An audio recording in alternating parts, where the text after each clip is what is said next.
كثيرا ما نسمع اسم باكستان، ولكن من هي باكستان؟ باكستان هي دولة مسلمة في منطقة آسيا. باكستان هي ثاني بلاد العالم الإسلامي من حيث عدد السكان، تحتل المركز الأول بين بلاد العالم الإسلامي والمركز السابع عالميا في الطاقة النووية. تعد باكستان من الدول القوية عالميا، وذلك بسبب قوة جيشها، حيث يحتل الجيش الباكستاني المركز السابع عالميا في القوة العسكرية. باكستان هي سابع بلاد العالم باعتبار عدد الأطباء والمهندسين، كما أنها رابع بلاد العالم باعتبار الذكاء. فمدحها الملك فيصل بن عبد العزيز ملك السعودية السابق قائلا: إن باكستان هي قلعة الإسلام. لا تستهن بباكستان، فإن بمجرد اندلاع الحرب العربية الإسرائيلية، وكانت باكستان في بداية نشأتها، قامت بإمداد العرب بما يقرب من 4 مليون سلاحا، كما أمدت مصر ب3 سفن حربية، وذلك لكي تستطيع مصر الدفاع عن نفسها أمام إسرائيل. كما ساعدت باكستان العرب في الحرب الإسرائيلية عامي 1967 و 1973، ولعبت دورا رئيسيا لمنع إسرائيل من التقدم.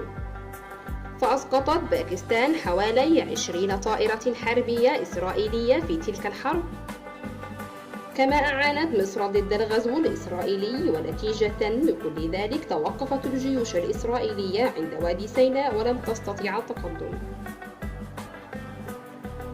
وعندما هاجمت إسرائيل السفن التركية، فكان هناك خوف من شن حرب بين البلدين، ولهذا قامت باكستان بالمساعدة الفورية، وأرسلت طائرات هليكوبتر حربية تطير فوق الحدود التركية للمساعدة.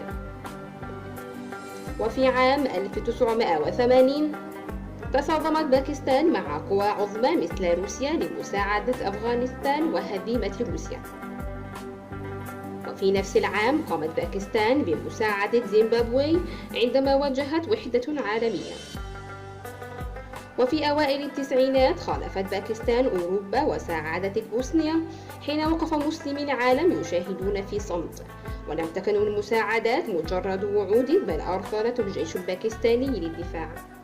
كما خرجت باكستان في مهمة سلام عام 1993 لإنقاذ القوات الأمريكية حين تم حصارهم في حروب الصومال.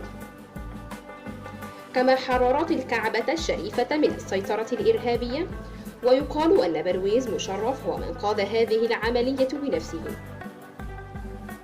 وحينما قامت الأمم المتحدة بتقديم مقترحات للمسلمين، فاختارت كل الدول الإسلامية بما في ذلك العرب والأتراك دولة باكستان. وبعد ذلك ألقى الجنرال ضياء الحق خطابه الشهير في الأمم المتحدة. خالفت باكستان أرمينيا لمساعدة أذربيجان، وربما تكون باكستان هي الدولة الوحيدة في العالم التي لا تعترف بأرمينيا. وحينما اغتصب حزب لابريشان تايجرز عفتامل الإرهابي أكثر من ثلث مناطق سريلانكا، فتقدمت باكستان لإنقاذ الحياة السريلانكية من هذه الكارثة، وبمساعدة الجيش الباكستاني تم القضاء على هذه الحركة الإرهابية للأبد. ولهذا السبب فإن سريلانكا تكن الامتنان الدائم لباكستان. كما أرسلت باكستان دبلوماسيها وسفراءها إلى الصين، فلما لا، فإن باكستان تعد من أولى الدول التي تعترف بوجود الصين. كما قام أيوب خان بإمداد الصين بكمية هائلة من الطعام والتجهيزات الفورية. وبعد ذلك الحين وحتى الآن، فإن الصداقة الباكستانية الصينية مستمرة وفي أبهى وأسمى صورة لها. إن باكستان هي البلد الثالث عالميا من حيث إرسال جيوشها في مهمات سلام حول العالم كله، كما أن باكستان هي الدولة الوحيدة القائمة على أساس النظرية القومية والشعبية. باكستان زنداباد.